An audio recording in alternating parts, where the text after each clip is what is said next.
Coolcast s Klemnom Bučanom in Cenetom Prevcem. Coolcast. Tole je Coolcast. A to fulor se sliši? Coolcast.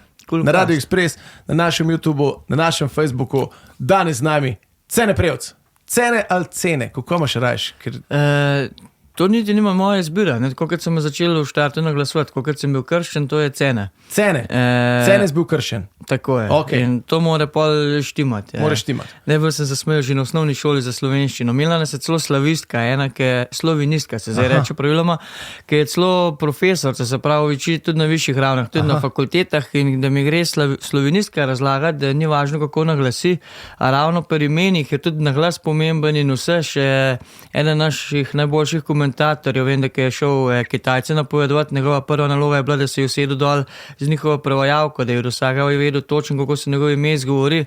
No, in takrat se prav spomnim, koliko je meni to, sem si kar mislil svoje, ker mi je ena taka izobražena oseba reče, da ni pomembno, kako se naglašuje, ravno tisto, kar je najbolj pomembno, kako se to dela. Cene ali pa cene? Pa rekla ocene, ocene. Ja. A veš, pa preko, ti nam boš podala ocene potem. Ocene, tako je, recimo. Ti meni dobro oceno, pa bom jaz lahko tudi cene, če hočeš. Je pa tako, da sem eden, ki mi še ne imam pomen, kako me človek kliče. Sem cene, veliko, kot tudi nace, nejc, vse živo se ljudje spomnijo. So taka podobna imena, zdaj smo pri zvokam in pa včasih si kar še kaj drugega. V glavnem si pa Prevc, to pa zihar. Ja, to pa je. Ja, v tujini preveč. Preveč. Kaj pa na japonskem? To pa ne vem, bi pa mogla Kasaja vprašati, celik zelo po Sloveniji, tako da... Aha, to je bilo zanimivo slišati, kako bi te Japonci ali pa Kitajci. Prevči. Kaj me zanima, ker kot Prevc, da začneva na začetku. Mislim, da smo se vsi spoznali kot smučarskega skakalca. A to v vaši familiji je to tako, ne vem, gre po vrsti, spregovoriš, shodiš, skačeš, ker to ste vsi delali. Ja, že skoraj, ja. Sicer tele lahko kar malo lepo rečem, da vsi sploh. Peter je imel še neveč malo športov pred samimi skoki, jaz sem tudi kaj drugega probaval, tudi Domen je imel vse enega neki. Ko pa pride do mlajše sestre, ta pa že skoraj je bilo tako, ja. Vem, da smo jo mogli še kar malo bremzati eno leto, da je še počakala, ki je že hotela iti na skoke, ampak stara je bila pa 5 let, številka noge je bila take, da je še meni skakalni čevlji prav ne bi bili. Bi skoraj mogla že časopisem papir noter tlači, da bi sploh lahko šla skakati ali pa kaj, ampak nekaj nam je ratala en let še zadržati, da je pol šla skakati z enimi 6 leti s 1. razredom. Pa se je dobesedno snela z veriga, ki je šla skakati, ne? Ona je bila kar malo neočakana. Čist pri 5 letih in še mlajših je bila ko izraven, ker smo tudi mi že kakšne tiste mehne skakalnice delali ob hiši, je tudi že ona hotela biti zraven. A pa je to potem teži, aj lažje, ne? Ker po svoje je teži, če imaš okrog sebe vse brate, sestre, vsi skačejo, to je ena konkurenca, po svoje pa lažje, ker te tako motivirajo tudi. Kaj zdaj? Če bi se potegnil celo črto za nazaj, mislim, da je bilo za nas deloma lažji. Predvsem iz tega vidika, ker že sam Peter, se pravi ta prvi, ki je bil, je postal en zelo visok nivo. In je bilo in zame, in za Domna, in za Niko nekaj normalnega biti eden najboljših v tem športu. In zaradi tega, karkoli je bilo slabše od tega, nam ni bilo zadost, po moje, že tudi iz psihološkega vidika. In je mogoče bila to ena tista dodatna motivacija, ki je nas buteljna, da smo bili, kjer smo bili. A ste vi največja... Trije še zdaj so, ja. Ja, 3 še zdaj so, ampak a ste bili v tem trenutku, ko ste vsi to počeli, a ste bili, mislim, ste kdaj razmišljali, verjetno ste bili največja skakalna družina na svetu, ne? Mislim, da kar smo največja skakalna družina, tudi glede na nivo uspehov. Imaš družine, ki vem, da so tudi po 3 skakalci, tudi po 3 svetovnemu pokalu, da so bili, ampak meni mislim, da prav čisto istočasno, pa ne se še zmer 4, ne sem 3. Ja, jaz bi rekel celo, ne vem, na vseh športih, ne vem, če se spomnim, da je bilo nekje v enem športu, so bili 4 iz ene družine kar uspešni hkrati. Zelo res, se ravno to zimo je rato en mejnik, mislim, da smo prva familija, družina, ker smo vsi 4 bili stajali na stopničkah, kadarkoli v karieri. Ja, Niki je uspelo biti na stopničkah v svetovnem pokalu. Hkrati, ki je bil ta dosežek, sem se pa že kaj zasmejal pismo, evo, samo vprašanje časa je, kdaj bom pa jaz edini iz familije, ki pa ni zmagal, ne? Ker jaz sem bil samo na štengah, brata sta že zmagala, Nika, kakor ji kaže, ne, hvala preveč, da je ne bo ampak je dobro stopnjuje. Jaz si upam reči, da kakor ji kaže, da zna tudi ona enkrat zmagati in takrat bom pa jaz tisti edini grdi raček, ki bo uničil to, da nismo bili vsi enkrat zmagovalci. Je pa zelo tako pomenljivo vprašanje, ko so novinari nas spraševali o temu, ko smo pa rekli, koliko bi bilo šele izziv, če bi od vseh 4 bratov, sester, vsak uspel v svojem športu. To bi bilo šele zanimivo videti. To pa bi bilo, ja. Recimo, če bi mogel izbrati, kaj bi bil tvoj šport? Za skoki. Doskrat se hecam, šah. Šah? Ja. Aha, okej. Pa bi imel Laurov vnuk, bi bila tvoja konkurenca v Sloveniji. Oran konkurenca, ja. Ja, oran konkurenca. A pa igraš šah, si imel kdaj čas to igrati? Hobijsko, prostočasno. Zadnje čase skoraj nič, se moram tako... bi si lahko kdaj malo več za prosti čas vzel. Tudi šah. Mi je ena od tistih iger, ki mi je sproščujoča, pa hkrati da tudi zanimiva. Ja, zelo strateška je, ne moraš malo razmišljati vnaprej, pa dobro, zna se tudi zavleči, ne? Zelo se zna zavleči. Če se naveličaš, tam lahko hitro predaš ali pa kaj. Ja, pade kralj. In je rešeno. Rešen problem. Kdaj si začel razmišljati, da mogoče pa skoki niso več zate, oziroma da rabiš nekaj novega v življenju? Kdaj je bil tisti trenutek? Zdaj spomnimo se tvojega zadnjega poleta 2022, 246 metrov, ko si začel metati vse stvari. To je me tako zgledalo, da cere nekaj ima v glavi, ki si tako vrgel smoči. Če bi takrat vedel, da si se odločil za to preko, evo ga, ziher je nehal, to je to vrgel iz smoči. Tako je zgledal. Kdaj je bil tisti trenutek, ko si rekel, jaz rabim pa nekaj drugega v življenju? A je bil to en trenutek, ki ti je presekal, a si dolg časa se odločil o tem, pa si potem se odločil, ne vem, čez poletje, ker ni bilo treningov? Zelo mi je tale stav, ki si ga rekel, da skoke niso več zame. To še zdaj ni res. Še vedno skoke čutim, da so neki zame. Edina moja največja težava pri samem vrhunskem športu je to, da imam po moje, kar se hecam, babi firbec. Se pravi, radovednost, ki jo nekako gojim v sebi, pa želim, da ostane z mano vse do tistih potici presen, ki enkrat bom. Je kar na visokem nivoju, posledično pa sem človek, ki ni zgolj vrhunski šport, stvar, ki me zanima v življenju. In je nekako prišlo do tistega momenta, ker če želim še vlagati energijo, svoj čas in trud in mogoče spraviti tudi na en nivo, mogoče celo tako visok nivo kot skoke, nikoli ne veš, ampak to je kar težka zadeva, da mi to uspelo, ampak da spravim še kakšno drugo področje v življenju, vsaj na en približno toliko visok nivo, sem se nekako začel sam pri sebi odgovoriti na vprašanje, da je bil čas, da se počasi odpravim naprej in začnem še kaj drugega. Ko pa pride do tega preklopa, je bilo pri meni, da sem vedno po vsaki sezoni, vsakič po planici, to je bilo zdaj že zadnje 7 let zagotovo, da si se nekako vprašal, a sem naredil to, kar sem zase hotel v skokih, a nisem, vsakeč je bilo ne, še se da, še hočeš. Pa sploh nisem bil to toliko rezultatski, sploh je to. Edino zadnjo sezono, olimpijsko sezono, ki sem aktualno skakal, mi je sploh pokazala, da se niti nisem toliko slepil, da niso toliko rezultatski pomeni, kot pa eni osebnostni dosežki v športu, ki so mene še bremzali, da sem še vedno borbal, pa se boril, da bi bil najboljši tam. Ker mi je enkrat uspelo doseči ene večje mejnike, kar je ta šport trenutno zmožen. To so poleti preko 240, seveda preko 250 so tisti, če imaš možnost, da ti uspe še toliko bolje. To mi sicer ni bilo namenjeno.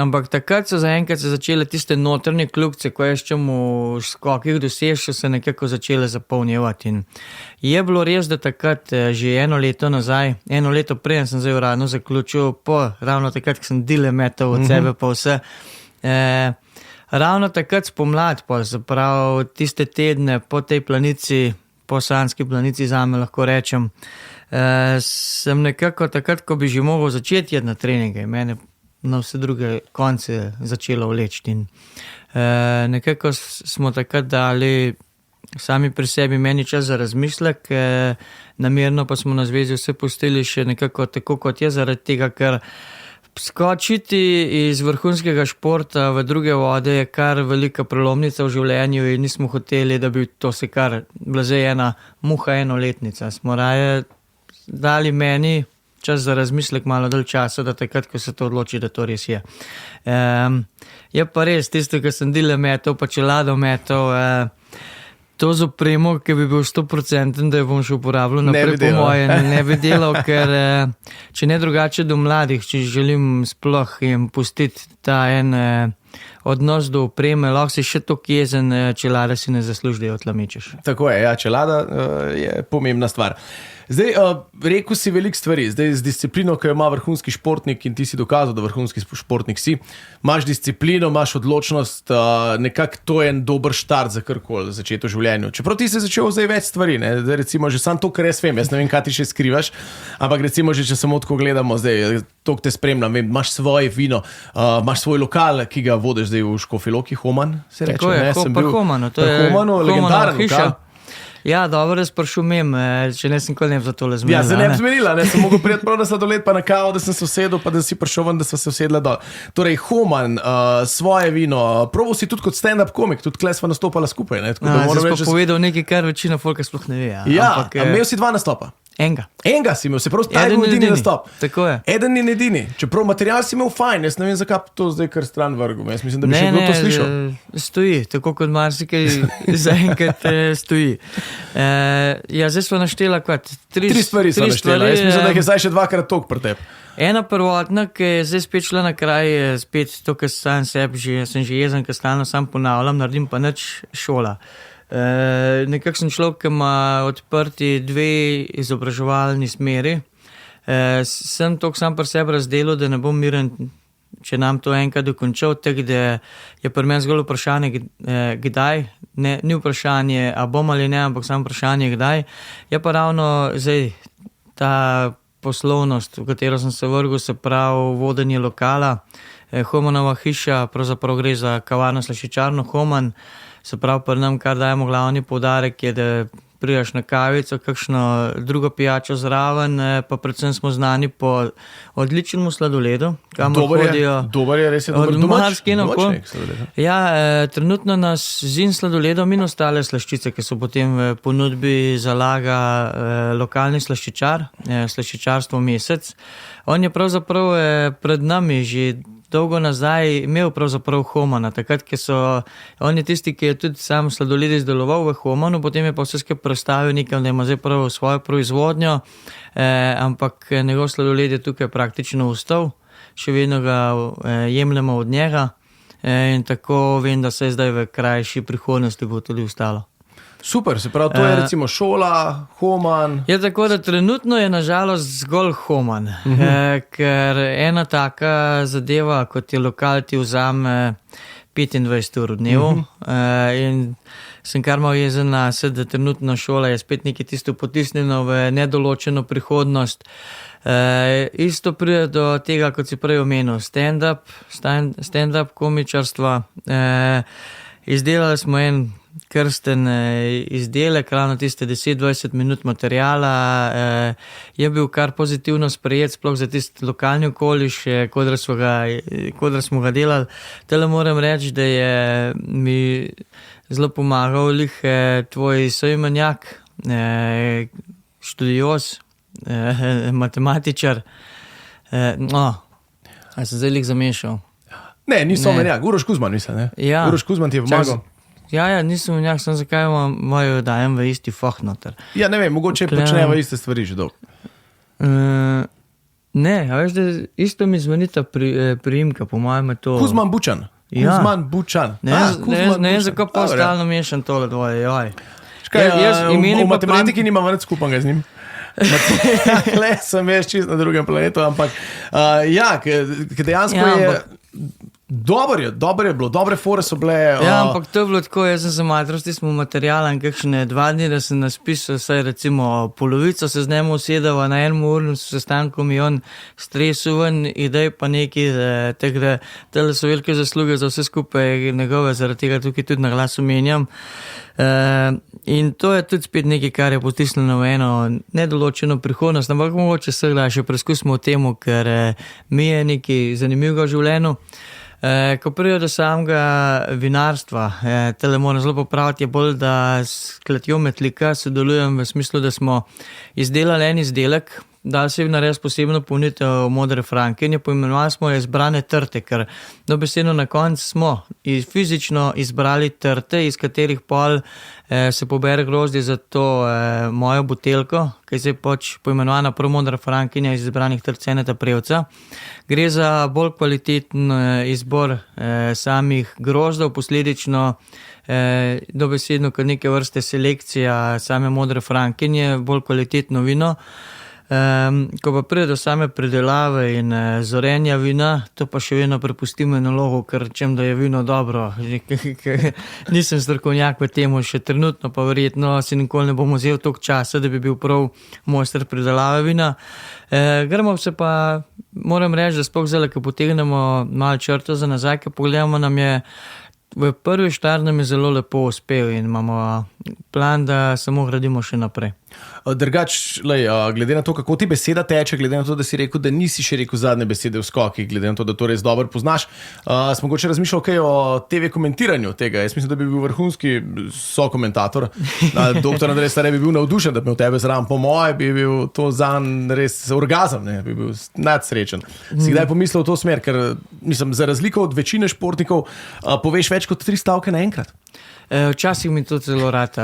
Ravno nekaj dni nazaj sem imel v lokalu gospo, ki je prišla z mano delati intervju v okviru samega Homana, prevzema Homana, pa sem se sredi intervju mogel kar opravičiti, da pač nisem ravno najbolj zgovoren. Sicer je vedno, da je zelo odvisno tudi od novinarja, koliko je človek zraven njega potem sproščen, pa kakšni odgovori mu uspejo nastajati. In se nekako pa vedno trudim, da zdaj tukaj mi delava seveda Coolcast. Kako dobro pa Coolcast izpadajo, pa odvisno od obeh od nas. In če bom jaz zdaj tukaj en zadrt človek, ki daje od sebe samo ja pa ne, ti ne boš imel fajne oddaje, pa tudi jaz sam sebi ne bom neke velike usluge delal s temu. In zakaj ne pol vsaj, če se neki delo naredimo to tako, da je ljudem zanimivo, pa seveda je pa tukaj nekaj, kar jaz vedno močno gledam, da ja, naj bo zanimivo, ampak vedno pa mora biti nekaj še zmeraj tisto, da je z vsebino, pa da ne govorim kar v 3 krasne, pa da včasih tudi kje potegnem črto, da si še vedno zanimiv, nisi pa že kloven. Točno tako. Super nama laufa pogovor. Se pravi, da smo oba dobra. Obema gre super. Drugač, da greva zdaj čisto v drugo smer. Rad ješ, rad imaš pico? Na čase tudi, ja. Ja, ker vem, ker sem bil v Peruci, so rekli, da si kar 2 naenkrat pojedel. To je, ne vem, če kakšen skakalec v zgodovini pojedel 2 pice naenkrat. Tisti dan je bilo to po moje res, kot prvo moram priznati, da ja, imajo dobre pice. Kot drugo pa cel dan vem, da takrat nisem jedel, pa to je bilo pa tudi edina stvar tisti dan. Je bilo čisto zadost. Drugač, če smo na radiju, muska, kaj poslušaš, ne vem, kakšen okus imaš? Jaz sem zelo človek, ki sploh gostinske vode te tega navadijo. Poslušaš praktično vse. V kakšne une skrajnosti, edin sam sebe ne morem spraviti, ker je en ekstremen metal. Sicer te lahko povem, da tudi par metal komadov je, ki ono reče sam wow, že samo, ki poslušaš kakšen ritem, ko so muskanterji sposobni izvedeti. Pa v kakšen ta res težek, kako Slovenci rečemo, čefurjado, pa nasploh zdaj ta čefurski rep, kako se rep, trep. Rep, ta trep v bistvu. Ta trep mi ne gre lih nekaj ne bo lahko. V tem dvojem se ne najdem, posodo mes pa me zelo najdeš. Tako, za osebno ali pa sploh, kadar sem šel teč, je bilo pa še zmeraj najbolj v kakšnih elektrovodah, še najbolj kakšna ta ritmična, se pravi elektrodance muzika je bila najbolj taka, da sem se samo... Ja, je za teč, ne, to je fajn, ker te v bistvu da noter in samo plavaš čez ritem, srce, muzika in neka kontinuiteta lepo. House mi je že preveč monoton, je preveč ponavljanja eno in istih ritmov, se mi že včasih vmes zmeša. Dance pa ima kar malo melodijo, jaz pravim vmes. Mora biti malo melodije. Sem pa zelo smešen človek, ki mu je lahko en komad zelo všeč, sam pri sebi vsi ga že prepevam. Na koncu, ko me pa kdo vpraša, pa ne vem niti besedila, niti avtorja, niti kam pade v to zvrst, ampak komad mi pa top. Komad mi pa top. Lej, bom zaključil vse s tem. Misliš, da bo še kdaj nastopala na stand-up odru, oziroma kdaj, mogoče, imaš še nisi še čist vrgel na puške v koruzo? Ne, definitivno ne. Si odprt za povabila, a si rekel, čak malo pauze, pa bom jaz povedal, kdaj bom? Na pol sem odprt za povabila, se pravi. Zdaj bi se po moje potihem lotil kakšnega večjega projekta, ki si rečeš, da to pa res ne more čakati, ker ta manjši stand-up, ki sem ga zdaj izvajal, to bo pa res počakal najprej po moje, da se šolo dokončam. Evo, super, lej, v glavnem, idej ne manjka. Ne, tega res idej ne manjka, časa manjka. Ja, bolj je to, da še zmeraj res uražen, kad ljudje rečejo, da nimajo časa. Ni res, da nimaš časa. Imaš ga to, kad jaz, to, kad ti 24 ur dnevo. Zgolj odvisno je, zakaj si ga boš vzel. Jaz se le trudim, da ljudem ne rečem, da nimam časa, da mu rečem, že zelo posvečam čas drugim zadevam, oziroma da bom si ga vzel za to, kar me ti želiš. V tem momentu ne, upam, da kdaj prihodnje. Isto pa ker se omenil prej te komentatorske vode. Ja, isto, če bo prišla želja še iz druge strani ali kar kaj podobno, si verjetno vzel čas. Je pa dosti stvari, s katerimi se zelo obadam, da ne bi sam od sebe tišel nekam še nekaj dodatnega. Zelo se hecam ljudem, ki me to vprašajo, tudi tako mimoidoči ali pa nepoznani, jim rečem, pišite na RTV, ker se jim bo pa nabral pisem, bo pa moraš začeti kaj razmišljati. Bojo pa začeli razmišljati. Ej, Cene, hvala, da si vzel čas za nas. Malenkost. Zdaj pa lahko kavo v miru spiješ in to je bil Coolcast. Mi se pa spet vidimo. Cene Prevc. Evo ga. Stari, moja noč odpila. Fak, stari, Uroš Kuzmo, Klemen Bučo.